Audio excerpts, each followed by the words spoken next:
America! We're going to do a Q&A today. On the last video, I asked you guys to send me some questions, and anything you want to know, I'll try to do in a Q&A here. So let's get at it. I got quite a few good questions from everybody, so thank you. For the background, instead of looking at my ugly mug, for the background, I'm going to do one of those long driving video, just, you know, extended video, just driving down a highway. And I found a couple months ago when I went out to Las Vegas, I had a chance to go down Highway 4 and in Utah, and it's a highway that I found out about from a friend of mine, Brian.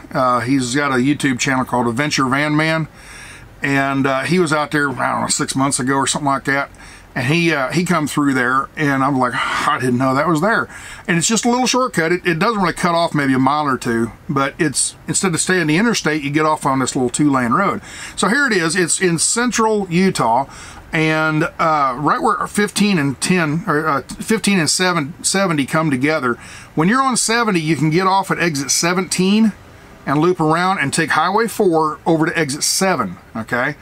And get back on 70, and big trucks can take it. It's a windy road, but it's beautiful. It's worth taking. So if you drivers are out there driving down that way, or you're on vacation in your RV or whatever, if you have a chance to go down that road, it's beautiful.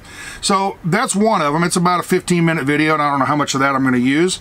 I've got another video, Fancy Gap. Now, y'all have heard of Fancy Gap back in Virginia.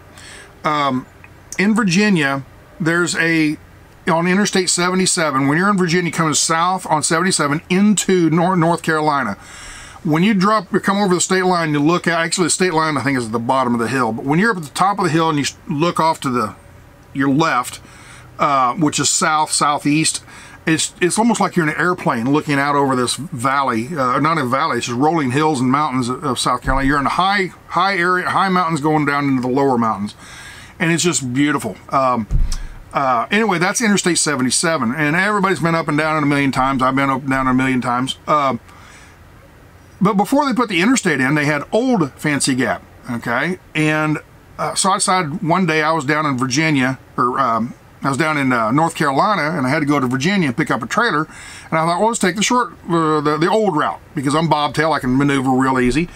And I went up that way, and it's beautiful, and it's really neat. It's steep, windy, and twisty. That's why they built the interstate, because the interstate's a whole lot better. So if you got a full load, drivers, stay on the interstate. But if you're bobtail or empty, it's a good road to go up and down just for the beauty, you know. When you come down into Mount Airy, you got some stoplights and whatever. So I'm starting out in Mount Airy going north up to the town of Fancy Gap. So that's where we're at. So, all right, let's get busy with the questions.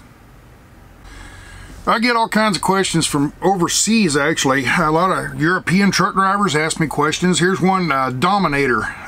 Says, I'm a truck driver in Europe, the Netherlands. Such beautiful roads you get to drive on. I'm really jealous of the manual transmission in your truck. Everything here is automatic. I miss shifting so much, and every colleague of mine just says I'm crazy. Keep on trucking. Yeah, most of the trucks in America are still manual. They're coming out with automatic transmissions, of course. More and more trucks are going to automatics. More and more big fleets are going to automatics. They're becoming more and more reliable, but 10 years ago they weren't very reliable. They broke down a lot because they were fairly new.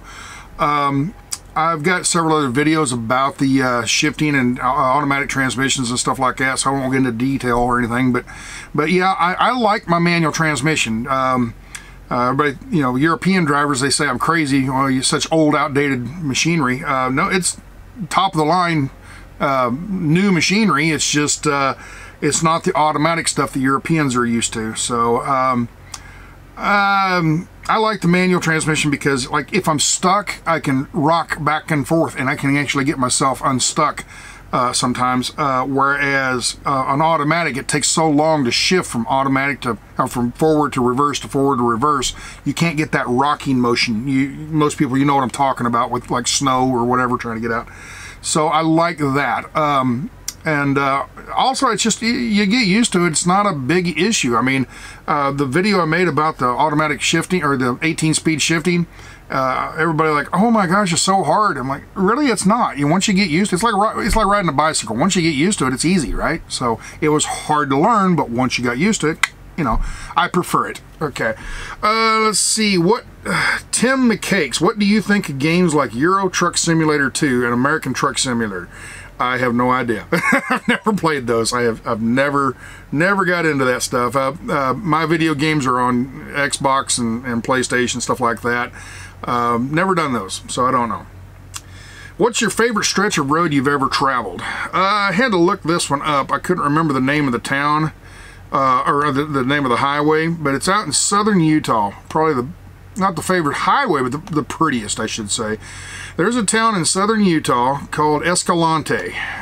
My very first trucking job, we'd go down to Escalante and pick up lumber on a flatbed. And coming back out of there, I took Highway 12, I think. It comes out of Escalante and kind of works its way north up through Boulder and Grover, up through that way. Anyway, it was fall and all the aspen trees had changed to gold and yellow, and the dirt, the ground is red. So you had the red and the gold, the red rock and the golden trees and the green evergreens. It was beautiful. Yeah, it was absolutely beautiful.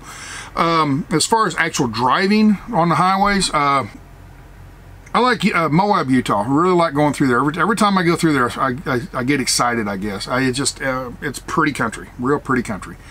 So, let's see, what else? G. Gosper, so how many miles do you have? How many miles? I assume that means how many miles under my belt? 30 years of driving, I got about 4.5 million miles. I got a few questions. I'm fairly new to your channel. I apologize for answering these older questions. Where did you grow up, and how did you get into the trucking business? Let's see. Oh, there's a whole bunch here. What if you weren't a truck driver? What would you be doing for a living? What advice would you give a 20-year-old my 20-year-old self? What's your favorite state? Why? Let's go. Okay, where did I grow up? I grew up in Kansas. I was born in Topeka, and I grew up in northeast Kansas. Went to a small town, a little farming community. Turned 18 and joined the military, and they sent me to Texas, and I liked Texas, and I stayed. So I went back a couple times here and there, but for the most part, all of my adult life, I've been living in Texas. So if I weren't a truck driver, what would I be doing for a living?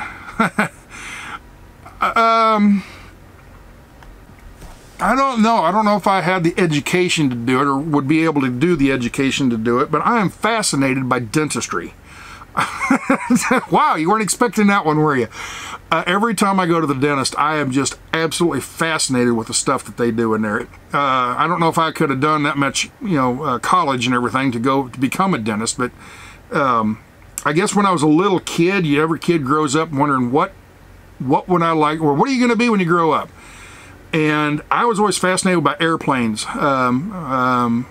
I imagine if I would have done better in high school and everything, and got better grades and all that, and went to college and all that, I would have loved to have been in the Air Force as a fighter pilot or something. I think that would have been really, really neat. But things that just don't happen. So, what is my favorite state? Utah. Why? It's just beautiful. Just beautiful. It's got just about everything. It's got mountains. It's got skiing. It's got desert. It's got canyons. It's got off-roading. It's got nice people.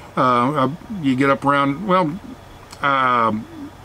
Salt Lake City just seems, every time I've been there, people are just really, really polite. And it doesn't seem like they have the same problems that a lot of other cities have. So, is it something to do with the Mormon religion? Probably, I don't know. But yeah, they just seem to be really nice people, and I like Utah. And just every time I go there, I'm just, I found another thing I love about this state. What advice would I give my 20-year-old self?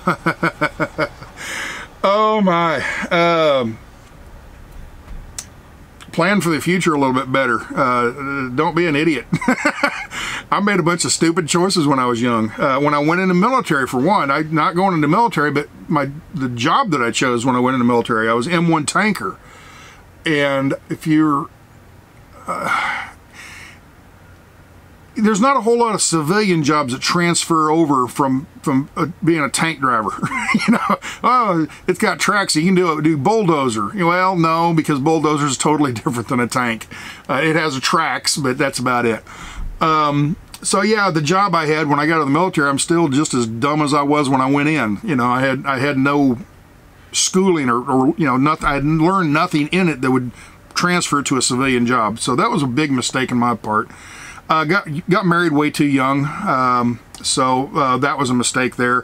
Not so much that she was a mistake or all that, but it was just we were too young, and I wished I would have held off on that. Let's see, what other advice I'd give my 20-year-old self? Start saving money earlier. You know, if I'd have started saving money back when I was 25 or so, the way I save money today, I'd have been retired 10 years ago. So. Yeah, when you're young, I know it's fun to play, but plan for later on, you know. So, what's my favorite? I imagine being in the same truck for 23 hours a day would get a bit lonely or repetitive. How do you deal with that? Cell phone. I guess somebody to talk to all the time. If I'm bored or whatever, I can call any of my friends. I got, you know, dozens of friends I can give a shout to on the phone and hey, what's going on? What are you doing? You know, and it seems like I'm busy all day long. And between that and listening to a couple radio shows that I listen to, and then after I get done driving, I sit back here and do these editing on videos and stuff. It takes up my day.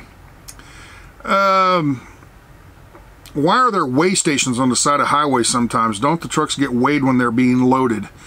No, most trucks don't get weighed at where they're loaded. Now, certain kinds of business trucking, they get weighed when they're loaded. For instance, grain haulers, anything bulk, tankers, when they're loading, they usually have a scale right there because they want to know how much the product they put on them because it's bulk. When you start getting into your dry van and reefers and stuff like that, that comes out of warehouses and they don't have scales at those usually. Usually after you get loaded, then you have to drive somewhere to a private scale, like at a truck stop or something, and then scale yourself. The scales on the side of the highway are not for our benefit. That's the state, and they're making sure that we aren't overweight, and if we are, we get a ticket. So, and it's another place for them to inspect the trucks and all that. So that's what the scales on the side of the road are. That's the state scales, not private scales. Have you been in every single state in the country with your truck? Obviously, except Hawaii. I've been in all 48 states and Canada many times. The only state that I've only been in one time was Vermont, and I had to specially go there because there's not a lot of trucking goes to Vermont. I got up into Boston one weekend, and in my younger days, and I dropped the trailer at a customer, and I bobtailed up to Vermont and went skiing, and that way I could mark that one. That was the last one I marked off of the 48 states. I haven't been to Maine but maybe 2 or 3 times, therefore New Hampshire 2 or 3 times. I've been to Boston dozens and dozens of times, or Massachusetts I should say. Other states that I haven't been a lot, I haven't been to the Pacific Northwest a lot. I'm starting to do a lot more of that here with this company I'm with now. But yeah, the central Midwest and everything is the bread and butter of trucking, and that's where most trucks run most of the time. So, but yeah, the way far northeast up there, I don't go up there very often. But I have been to all 48 states, and this truck has been to all but 3 of them. You know, this truck's been, in 1 year, this truck has been to every state in the union except Maine, Vermont, and New Hampshire. Every other state I've been in. So, let's see. What's my least favorite part of trucking? Stupid drivers, maybe? I don't know. I was going to say police, but yeah, they're just out there doing their job. It's the bad cops, you know, the ones that are trying to, I don't know, they've got a grudge against truck drivers or something. So there's some that are bad, just like any other profession. There's good plumbers, there's bad plumbers. There's good, lawyers, there's bad lawyers. There's good cops and bad cops. And most cops are decent. They're just doing their job. There's a few out there I've run into that are just, yeah, real doozies. And I won't say anything more than that. So, But least favorite part of trucking would probably just be the rules or the laws and all that stuff, the logbook, stuff like that. It wears me out. No other job that I can think of. There's transportation. You got railroad and planes and stuff like that, of course. The transportation industry, and they're regulated so much. I don't know if there's anything. If you're an electrician, is there a rule out there that says you can't make more money? Well, in trucking there is. You know, you're only allowed to drive so many hours a day, so many hours a week, and I don't like that. I think like right now. The reason I'm doing this video right now is I'm on a 34-hour restart. I can't, my logbook, I don't have any more hours for today, and I have to sit dead still for a whole day to get hours built back up. So, you know, which is silly. It's a beautiful day. I woke up bright-eyed and bushy-tailed and not a bit tired. I had 8 hours of sleep last night, and the law says that I'm tired and I have to sit. So I don't understand that, you know. So, let's see. More tax. For the Q&A, tell us about your suspenders. I love the wide brown ones you have. I only got, well, I just replaced them. The old ones, the brown ones, the light brown ones, they wore out. And I bought a new set, and they're darker brown. And I'll be wearing them next winter. During the summer, I wear shorts. And shorts and cowboy hats and suspenders just don't look right, you know. So I don't wear that stuff during the summer because I want to stay cool. But when it's cool out, I wear jeans and suspenders because I don't like the belt biting into my waist. On a fluke, I went and bought those suspenders, just kind of a curiosity, because my grandpa had suspenders, and I thought, well, let me try them. I'm getting old enough, and you know, whatever. And I love them. They're just their best thing. You know, your belt doesn't bite into your hips anymore. So I love them. Where did I get them? Also, Western stores down in Texas. There's all kinds of Western stores you can get them at. If you need to, you can order them online from, I think mine are Nakona. There's a company that made mine. The same company that makes Nakona boots. They make Nakona suspenders and belts. Okay, Mio Malik. Gotta say, if your videos are anything to go by, you are a very smart guy. Yeah, I fooled you guys. People like you have earned knowledge through practical experience. Sadly, seem to be becoming less common these days. Anyway, on to my question. What advice do you have for a young buck who is about to be heading into their professional career? I wish you the best. I hope nothing but success in the future. Okay, advice for young guys. Oh, do what you want, do what you like. I mean, if you let's say trucking, and you get into a particular company and you don't like what they're doing, don't stick with them for 20 years. There's so many different kinds of trucking you can get into. If you don't like, let's say, reefer work, well, get out of it. Go do flatbed. If you don't like flatbed, go do tanker, car hauling. You know, there's so many different kinds of trucking. There's local trucking. There's coast-to-coast trucking. There's regional trucking. You know, just there's route delivery type stuff like Coca-Cola or Budweiser beer. You know, that kind of stuff. There's all kinds of different trucking jobs out there. So if you don't like, you know, you get into trucking through a trucking school, and you're there for a couple of years, and you don't like that company, man, I don't like this, go do something different. I mean, also keep your driving record clean, you know, don't get a lot of tickets and stuff, because that will come back to bite you in the long run. So I guess that'd be the easiest or the simplest I got for you. Okay, Jim Bob. Stan, how much do you put away in your per month, or how much money do you put away per month on your maintenance budget? And what are your plans when the engine finally goes? Buy a new truck, new engine, etc. Thanks, enjoy your channel. Maintenance, but I don't have a maintenance budget. I've got a savings account, and I've been doing this long enough. I know to just, oh, I got $10,000 in the bank. I'm not going to go out and buy a boat. You know, I mean, just you keep money in the bank. There's, you know, always have money to fall back on. That's number one. I've seen many a driver go out there, and they're company drivers that are making, you know, X number of dollars per month or whatever, and I want to be an owner operator, and they finally buy a truck, and all of a sudden the money comes in, a lot more money comes in. You double, triple, quadruple your money. I mean, a lot more money comes in, but a lot more expenses are expected out of you too, you know. And when the truck breaks down, so they start getting all this money, and then they go out and buy a new bass boat and you know, take their wife on a vacation or take a cruise or something like that, and they spend all that money. Well, then when the truck breaks down, they don't have any in the savings to fix it. A lot of the bigger trucking companies that hire on, they make sure you have a maintenance fund. I don't have that with where I'm at, but the larger companies, they make you get a maintenance fund together because so many drivers are like that they've had the experience that when the truck breaks, then they call the company and say, man, I need to borrow some money for, you know, tires, or, you know, the truck broke down, or whatever, you know, and I don't have enough money. Can you loan me some money? Well, then they're upside down with the company, and it's just, it makes for, you know, bad bedfellows there, you know. It just doesn't work good. So, but as far as my maintenance, it's just I make sure I keep money in the bank, and whenever things are going wrong. As far as the engine, when the truck finally blows, which I got 1.5 million miles in this truck, when the truck finally blows, or the motor blows up, I've got money in the bank to replace it, or to repair it, you know, do an end frame. So that's what I'm planning on doing with that, and I plan on keeping this truck, you know.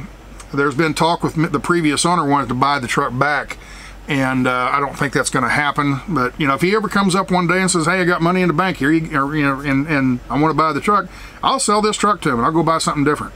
But barring that, I plan on keeping this truck, I think. You know, I can't think of any, nothing else, nothing's on the horizon for me other than driving this truck and the RV, you know, occasionally. So let's see here. Have you ever had the pleasure of driving over Cabbage Hill when it was iced up? Yeah, last winter. I've been over Cabbage many a times when it's icy and froze up. Yeah, it's not fun. It's a long way down to the bottom of that thing. So it's not so, Cabbage isn't one of those mountains that you're going to fall off of a cliff and crash. But it's one of those that's just so long you end up burning brakes up or something like that, like we were talking. And it's a lot longer to the bottom than you think. When you get around that last corner, oh yeah, I can see the bottom, and they start kicking it up into higher gears. Well, it's still another 4 or 5 miles, and then they get out of, you know, they burn brakes up toward the bottom because they got a false sense of security because you can see the bottom. Grapevines like that out in California, grapevines like that too. Once you get around the last corner, you go, oh, there's the bottom right there, and get into a couple higher gears. Well, it's too soon. You got to keep her in low gear all the way to the bottom. Okay, here's another one. Alex Barriger, something like that. Anyway, I got a couple questions for your Q&A. How much did your rig cost, and what inspired you to start driving the truck? How much this rig cost when it was new, when this truck was brand new back in 2007, probably actually 2006. It's an 07, so it's probably bought new in 06. It was $253,000. Okay, it was a very expensive truck because of this big sleeper. The couple that bought it, they ran it for 4 years, and then they sold it to a guy named Sammy. He had it for 5 years, and then I got it. By the time I got it, it was 10 years old, or 9 years old, I guess. And I paid a lot less. It was $85,000 is what I paid for this truck brand new. And equivalency, I've got a friend of mine, he bought an 07 Peterbilt, just like this one, but with a factory sleeper. It's just a normal Peterbilt. And he paid $72,000 for his. So for the extra, what is that, $13,000? I got this big sleeper, big home, you know, and I'm happy with that. So yeah, it was a lot less than people think because it's a used truck, but it was in really good shape, so I'm pretty happy with it. Okay, ABC123 asks, you probably covered this question already, but on average, how many miles and hours of driving do you say you do in a day? Well, that's regulated by the logbook. I can drive, legally, I can drive for 11 hours, not at a time, I have to take a break in there, but in a day. I can drive for 11 hours in a day, okay? Actually, I can work for 11 hours a day. Now, you got your pre-trip inspection, you've got fuel, when you stop and buy fuel, when you load or unload, all that time is counted toward that 11 hours. Now, I can only work for 11 hours, or drive in that for 11 hours. That And in that 11 hours at 62, 64 mile an hour average, you can put up the upper 600s, 680, 700, 690, 640. You know, depends on where you're at. Out west, speed limits are 75 mile an hour. You can put 700 miles on in a day. Back east on a 2-lane road with a lot of stoplights, you're only going to get 400 or 500 in that same time frame because the speed's so much slower. So it just all depends on where you're at. As far as how many average miles, how many hours, again, I usually do that every day. You know, 11 hours driving each day until I run out of hours, and then I stop and do a restart and recap my logbook. That's what I'm doing right now. So tomorrow, when I wake up tomorrow, I'll have brand new hours. I can drive for 70 more hours for the next week. So 11 hours per day though.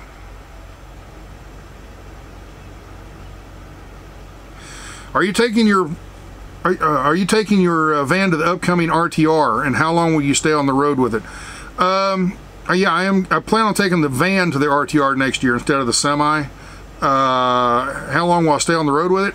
I'm not going full time. A lot of people that, you know, the van RV community, whatever, they think I'm going to go full time on it. No, it's going to be a excursion or a expedition vehicle for me. Someplace to, you know, it'd be the vehicle that I take vacations with. This Alaska trip I'm getting ready to go on next year, I'm thinking about maybe Nova Scotia, something like that. In the winter time when it's really cold and iced over everywhere, I might come home and take a couple weeks off and head down to South Padre Island, you know, sit on the beach for a couple weeks while everybody else is freezing up in Chicago.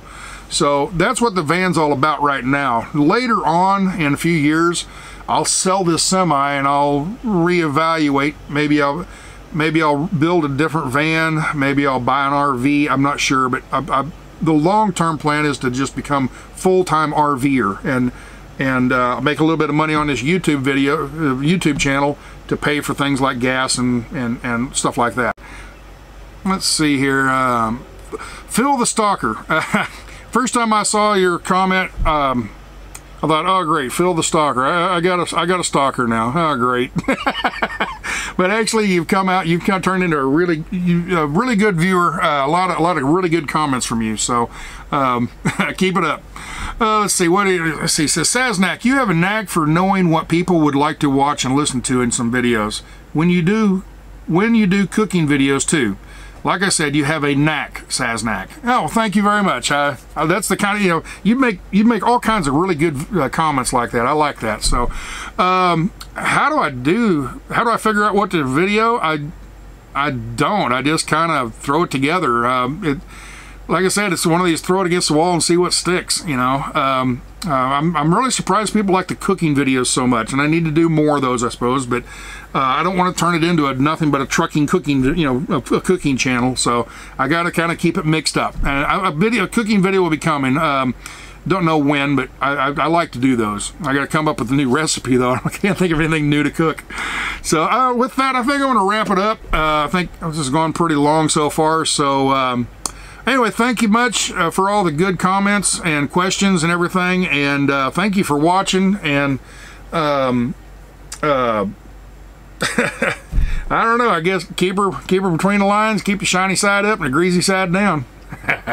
Take care, y'all. Be good. Bye.